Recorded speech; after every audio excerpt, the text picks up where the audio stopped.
Welcome back. Not everyone might need a sock puppet, however I believe no matter what industry you're in, knowing how to use search operators helps you find much more detailed information in a shorter period of time. In some cases it will also let you find pages you wouldn't have otherwise found. If you have ever heard of Google hacking or Google dorking, then you are in the right place. The chances are you have used Google in the past. You tried to look something up and hopefully you found it. However, let me demonstrate how you might be able to find whatever you are looking for and some more. For the first test search, I'll just type in Udemy and hit enter. Now we can see their main page, their X account, their Google Play account, which probably lets you download their app, and so on and so on. But if you were to do, for example, let's say site, then we'll do youtube.com and then we'll do Udemy.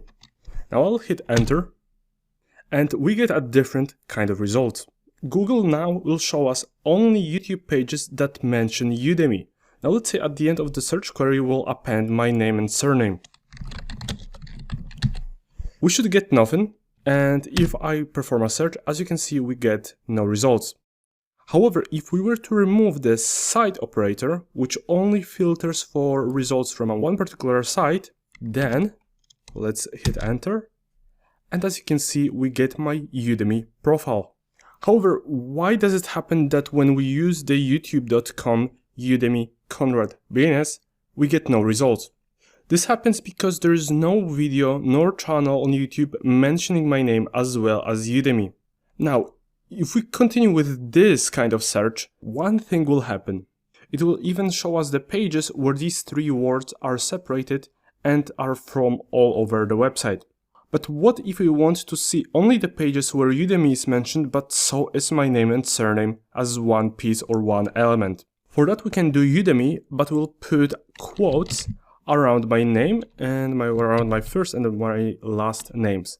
Now if I hit enter, because let's scroll for a second, and as you can see here we get results from all over the page because it's separated and it also takes a different spelling of my name. So let's see, for now we'll perform this search, and if we now keep scrolling down, all the results will be only where my first and the last names are as a one piece. So that's very useful when we are conducting a search. Now, it is important to keep in mind to not click on all of the links you see on Google, because they might contain all random words and are just meant to trick people into clicking on them. Now, if we know someone's first and the last name, but we are curious about their second name, let's say Elon Musk. So I will go to the search bar and I will type Elon, then I will do a wildcard, and then I will do Musk. Now if I hit enter, if we scroll down, we can see that those three words are highlighted. So it found for us what is missing in between Elon and Musk, and we can see that his second name is Reeve. But what if we want to find something about Elon but not Musk? We can for that go to the search bar and we'll do Elon, we'll do space, and then we'll do dash Musk. Now if we search, it will show us results where Elon is mentioned, but there is no Musk on that page. So if we keep scrolling down, we can see like 30 minutes of golden Elon, even if some of them are probably Musk. However, as you can see, it does a good job filtering out all the results that would contain Musk. Also, I encourage you to pause the video if you wish and go try out those search operators yourself. Once you're back, we'll take a step further and combine a few search operators.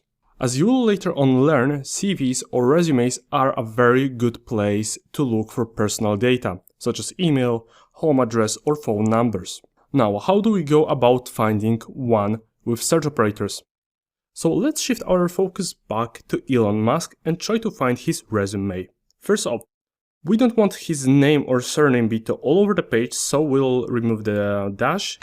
And for Musk, I'll put the name in quotes, so it will count it as one combined entity. Now I'll move after that, I'll do space. Now let's say he might have had also his second name on the resume. So we can do a search operator called OR. If we do or, then we can tell Google we want this or this, nothing in between. So if we do now Elon, I think it was Reeve, Musk, and now close the quotes, and what it's gonna do is gonna find us the first or the second one and nothing in between. Then for example, let's put CV, and we want to put a space in between this. Let's move to the end. How about we do one more thing? There's an advanced search operator on Google called file type. It pretty much lets us specify what kind of file we are looking for. And somewhere around here I should have a sheet of all the acceptable formats. So if you want, you can find it under developers.google.com, search doc scrolling -indexing indexable file types. Also, I'll put it in the resources section so you don't have to actually look for it. Now let's go back to our query and let's do file type : and now we have a few choices. We could do PDF, we could do docx, which stands for Microsoft Word, XLS, which would be a Microsoft Excel file, or even a PPT, which also is known as a Microsoft PowerPoint file. So let's do PDF for this example, and if we don't find a PDF, we can then try other one, for example, docx. Now I'll hit enter, and we can already see some resumes. So if you scroll down, we get something from CMU, School of Computer Science, Profilio, and some other malicious looking links, so we won't click on those. However, I know Profilio, so let's just open this one in a new tab. And now if you have a look at this resume, what can we find here? First of all, we can see the timeline of his life. We can see that he's been a founder since 2017, also a co-founder from 2006, and so on and so on. If you're building a profile about your target, it is very useful. And on top of that, we get his email address and his phone number. And since we want to be as ethical as possible, please do not call that phone number and please do not send any emails there. Now let's go back to Google for now. Now if you want to see that it actually did a good job, we can see that file type, we specified PDF, it says as a little icon on the right of the URL. We can see that it is a PDF, and if we keep scrolling down, we only get PDF files. We even get a few mentions of Elon Musk in government documents.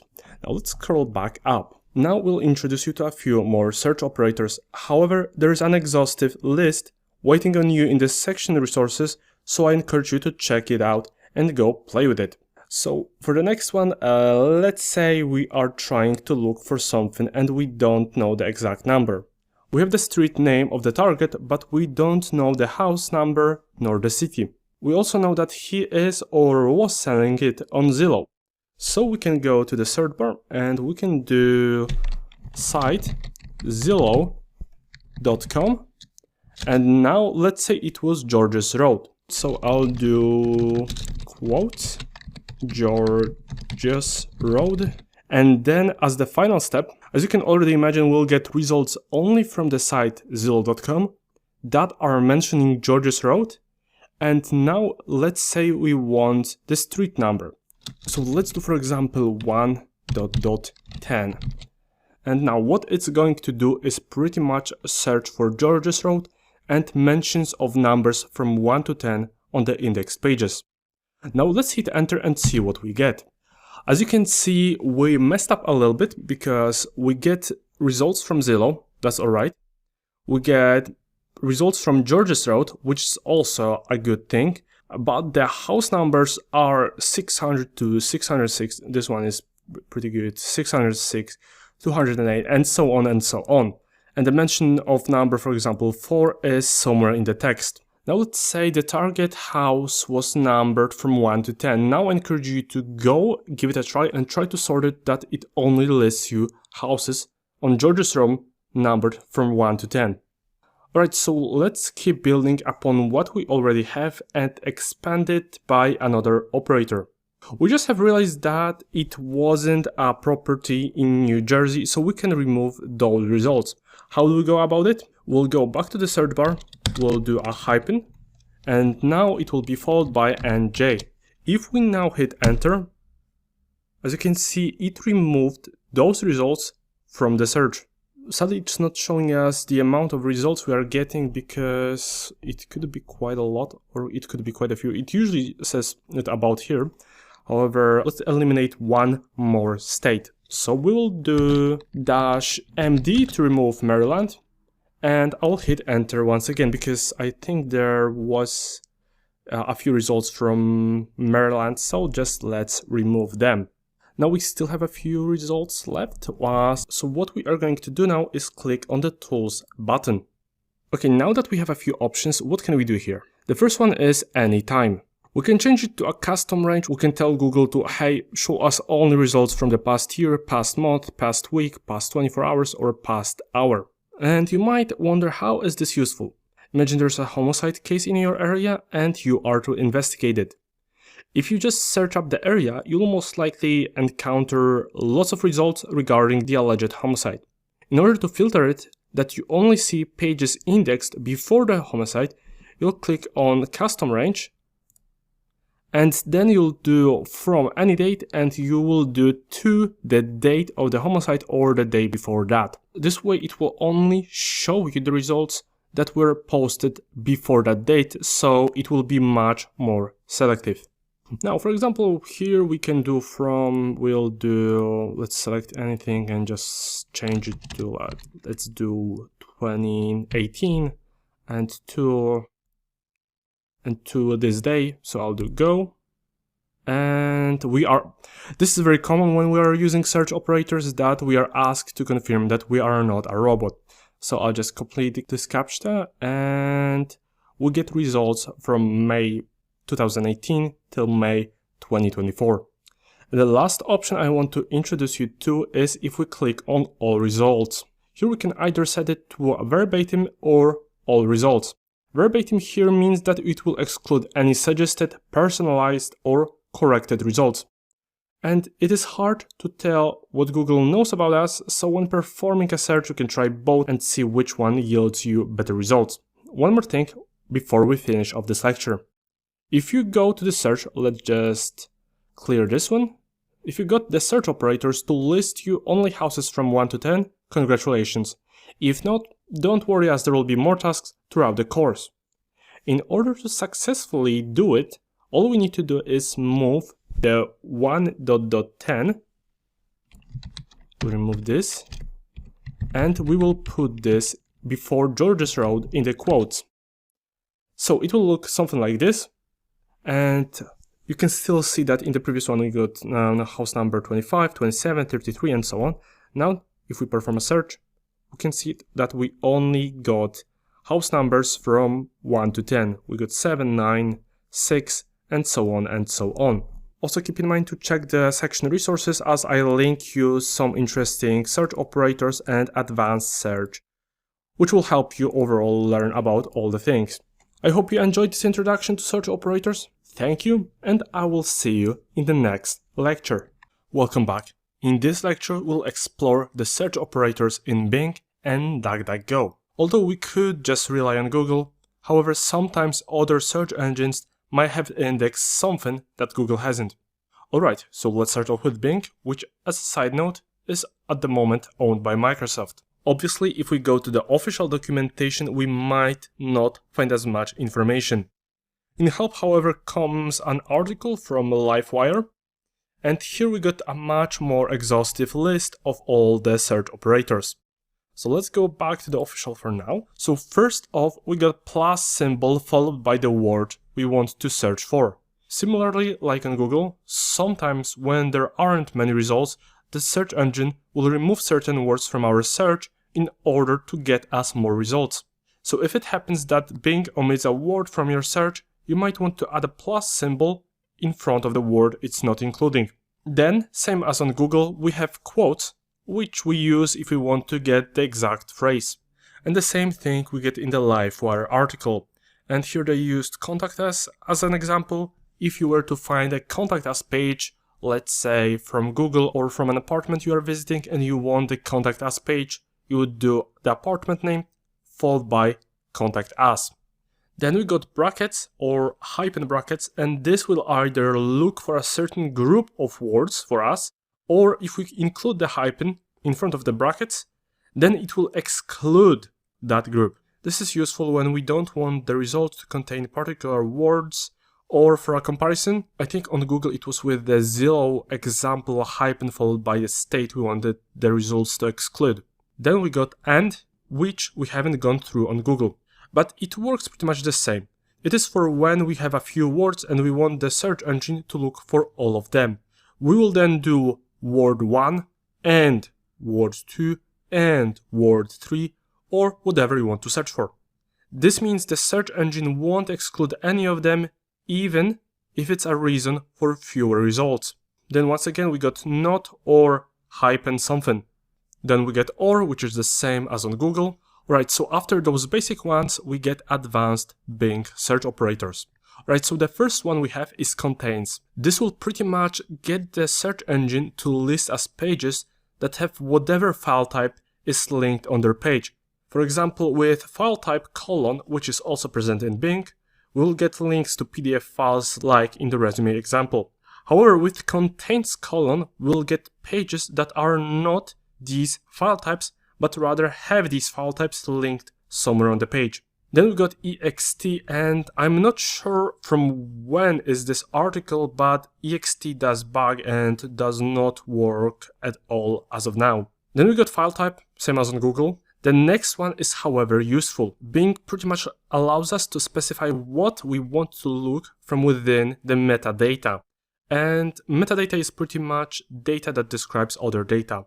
For example, a file on your device is very likely to have metadata such as creation date, when it was modified, when it was accessed, and maybe the geolocation where it was created. All of these are called metadata, and the in-anchor option lets us choose what we are looking for in the anchors, meaning within the redirects to the other page. Sadly, on this page we don't have any anchors. Let's see here.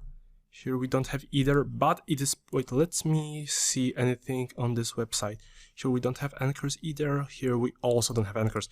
But pretty much, for example, if you on the left side, it's usually on the left side, we have like a list of things that a website contains. Now, if we click on it, it would scroll it down for us. And however, this here, it's not the case. All right, so let's skip it for now. But then we got in body. This pretty much is the area of the website where the most content is placed. It could be pictures, text, and so on. And on this page, it is most likely to be this area, what we have everything here, and this would be the title, and so on and so on. So let's just get back to the in title. Then we have the in title, which we just mentioned. For example, this one is Bing Advanced Search Tricks You Should Know, and as you can see, it is in the title. So for example, if you want to search for a particular title, the next one is the language, and you can pretty much specify that you want the results to be only in a certain language. Here they also have the language code, so let me just copy a link to the address because I know it should not work. Yeah, the page is broken, but if we just do web archive and we'll paste it in, so pretty much you'll just go here, copy this, and with the Wayback Machine we can see how this page used to look like. We have a lot of snapshots, so let's just do, for example, this one. I'll let it load for a second. And here we can see all the country codes. So it's an interesting website that it breaks for some reason. It could be because it gets redirected. But for example, if we go to this one and if we take a quick screenshot, let it load for a second, and let's do like this. In case it breaks, yeah, it broke again. But if we open it, we can see all the country codes they have to offer. So let's go back to the advanced operators. So you would do language, and then, for example, for English, you would do EN, for French, you would do FR, and so on and so on. Right, the next one lets us choose the location. And it also works similar to the language. We have a list of country region codes. Yes, they break, but you know the principle, how you can look them up. Then we have prefer. It pretty much lets us choose what from our search query we would like to see more of. I'm personally not a fan of it, as it might hide some results from us, and at the end of the day, there are search operators that just let us cut out the irrelevant stuff. Then we have cite, for example, like the one we have on Google. and it pretty much lets us to choose from what size we want the results. Then we have feed. For some time now, it has been deappreciated and we can't use it anymore, so this list should be updated. And then has feed and also deappreciated, so it should not be on the list. Alright, that's it for Bing, and now it's time for another search engine, which is DuckDuckGo. Although DuckDuckGo has gotten some popularity in the last few years due to being marketed as a privacy-based search engine, it is not my go-for option. There are some search operators, however not as complex as with Google, making your searches less tailored. Additionally, it sources information from crowd websites like Wikipedia, and obviously we'll see fewer results, but these might be more accurate. And I have a few pages right here and we'll just skim through those quickly. The first one is from DuckDuckGo itself, and here we get about maybe 10 search operators. Also, as far as I remember, they mentioned quite a few times that if there are no results found, they will show us related results. This is in contrast to Google, which will just tell us that there are no results. So here we get the basic search with quotes. However, if you were to try the search from the solution to the last task, we would get no results as there is no range operator on DuckDuckGo. In the next one, we put a tilde before the quotes, and it's supposed to show us semantically similar results. I see how this could be useful, but again, in Google we just have wildcards such as asterisk, and by default, if there are different ways to spell something, Google will just show them to us. To give you an example, Michael and Mike. If you have either in your search query and there aren't many results, it will include the other variation. Okay, then we have fewer dogs, we have more dogs. Also not a fan. I mean, I have never found myself using it as I might miss some page that would be crucial for the investigation. Another one is file type, and the only benefit here is that DuckDuckGo accepts some other file types that Google is not accepting. For example, Google won't let you search for a file type called MP3, whereas on DuckDuckGo you will get some results. These won't necessarily be just MP3, but rather overall audio files. And if you try it yourself, the results will tend to look very sketchy. Okay, so the next one is site. Similar as on Bing, similar as on Google, just lets us search for results from one particular site. Then they let us do the opposite, which will exclude results from a particular website, and in this example is exclude results from the site called example.com. Then we have entitled dogs, similar to Bing, where the indexed page have titles and you can search for dogs in the titles, or you can search for pretty much anything.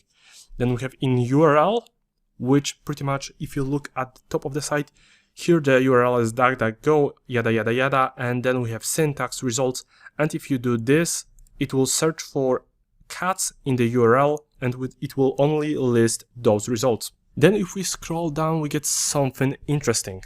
They pretty much introduce two things that don't exist on Google as of now. The first one is / followed by whatever you are searching. And it will pretty much open the first result that would pop up if you didn't use the /. So you're searching for something, you use the / and it will open the first thing that popped up. And then the other one is called bangs. It's pretty much a shortcut to a particular site, so you could do !R, OSINT, and it will search Reddit for OSINT related posts and subreddits. So if you use DuckDuckGo on a daily basis, feel free to check out the full shortcut list. The next app is this particular website, which is called search.mediasova.com-en-DuckDuckGo. They also offer advanced search for some other search engines such as Google, Yandex, Yahoo, Bing. And if someone struggles with some advanced operators, they can just use it and have some sort of a graphical user interface. And if you click on Bing, it also offers a similar thing, which is a user interface just for the Bing search operators. Alright, that's it for this lecture. Go try out these two search engines and see if they come up with better results than Google. And don't forget to get familiar with the resources at the end of the section, because we put there all the resources, all the commands we use and so on, and it will be very convenient for you to use it. Alright, that's it. Thank you, and I will see you in the next lecture. Welcome back. We have covered 3 of the larger search engines out there, however there are 2 more I want to introduce you to. The first one being Yandex. On top of the company offering delivery services in Eastern Europe, they have a search engine which is popular in Russia. As you can guess it, sometimes depending on the nature of the investigation, we might need to check the more international sources of information. Yandex has honestly quite a lot of search operators to use, but in this lecture we'll go through the most important ones for OSINT. However, if you are using Yandex on a daily basis, maybe because you are based in Russia or for any other reason, I encourage you to visit links in the resources section, as there might be some search operators you will find useful for other tasks. Alright, so let's get started. You can find the English version of Yandex under yandex.com and the Russian one under ye.ru. And now, same as in Google, we can use the quotation marks to search for the exact term. And then there are some similar search operators we have come across in the past lectures. If we go to their support site, there's a few things they go through, so let's get quickly through it. Pretty much they got the same thing as file type on Google, but for them it's MIME : and then followed by the file type, and here we can see the list of supported file types: PDF, XLS, and out of the more important ones also they have the doc option. Then we have the language filter, similar as on Bing. Then we can sort it by the last modified date. And here we can go with a certain date, later than, from, through, a certain month, or even a certain year. Now if we go to the next one, which is search pages and sites, let it load for a second. Now we have different kind of advanced operators. The first one is URL : and it's pretty much somewhat similar to the site : one, but it won't target all the subdomains. And keep in mind that you have to put an asterisk at the end of the search query, because otherwise you won't get any results. Then once again we got site, this one works like on Google. Then we have host, which will work the same as URL : if we only feed it with the host name. Then they give us some examples of different queries, but for example, this Yandex one should not work. Well, it does only get us one result. However, let's go back here, and pretty much most of these will give us a similar result. So without further ado, let's go to search by words and phrases. And now we get the search by individual worded phrases. Alright, so the first one is exclamation mark followed by the word. Normally when you search for something and there are not as many results, the search engine will show you results for similar words, and by using the exclamation mark, we pretty much tell it to just explicitly show us results with this word or the variation of this word. And also they give us an example with cruiser and cruiser, that if we search it, it will search for this particular order of those words. So we can see Alice in Wonderland, cruiser, and if we keep scrolling we'll get cruiser and cruiser. Now let's go back. The next one is plus followed by the word. It's pretty much the same as in DuckDuckGo, and it lets you put an emphasis on a word in the search. In their example, word 2 has the priority, and we might not see results with the word 1. The next one is quotation marks. As we already said, it's similar as on Google and on any other search engine. Now what's interesting here, it also works with wildcards. So even in their example, this watch is exactly wildcards, they slow. So let's just click on it and we can see, for example, 2 days. Or we could get 2 days, and if we keep scrolling down, we only get 2 days, because it looks like they keep taking quotes from Alice in Wonderland. So wildcard can replace any word. Now let's go back. Then we have pipe, which works like the OR operator on Google, meaning it will show us results with word 1 or word 2. And keep in mind, we are not limited to 2 or 3 words. We can do it as long as we can. The last one here is the hyphen. And as you might have already guessed, it will eliminate the results with the word we feed it. And that's about it for Yandex search operators. However, there's one more article by Seosley, and I will link it in the resources section. If you want to get more detailed examples, feel free to go through it. But now let's go to Baidu. So what is Baidu? Baidu is a Chinese search engine. Although I have not been using it much for normal searches, we'll come across it when conducting a reverse image search. Nevertheless, it has a few search operators. So let's go to this article by CEO Mandarin. And if we scroll down, we can see that they have in title, which is same as on DuckDuckGo, Google, and so on. Pretty much it will look for the titles. You can even see in the example they do in title. Wait, let me just click on it. That's not the right example. But pretty much if you do in title followed by the word, it will search for this word in the page titles. They also offer cite, which is the same as on any other search engine. In URL, we look for something in the URL. And as a reminder, this is the URL. So for example, if we were to search for this particular website on Baidu, we would do in URL and then Baidu-search-tips. And maybe if they have it indexed, then we would find this article. Now the next one is quotation mark, obviously the same as on any other search engine. File type, also the same. We can also see what file types they support, and from the more important ones, it's PDF, doc, XLS, PPT, and yeah, that's it. Then they also have their own UI for advanced search. So if you just click on here, obviously it's in Chinese, so you can just, for example, throw a translator at it. So I'll just click on English. Let's give it a second to translate, and after 3 to 5 workdays, we should get the translation. And here you get some obscure translation of those search operators. For example, search results show numbers of entries, language, document format, or we can specify what format. Keywords, search inside the station. I think they meant here in URL. Obviously, for full control, we can just go with the manual option.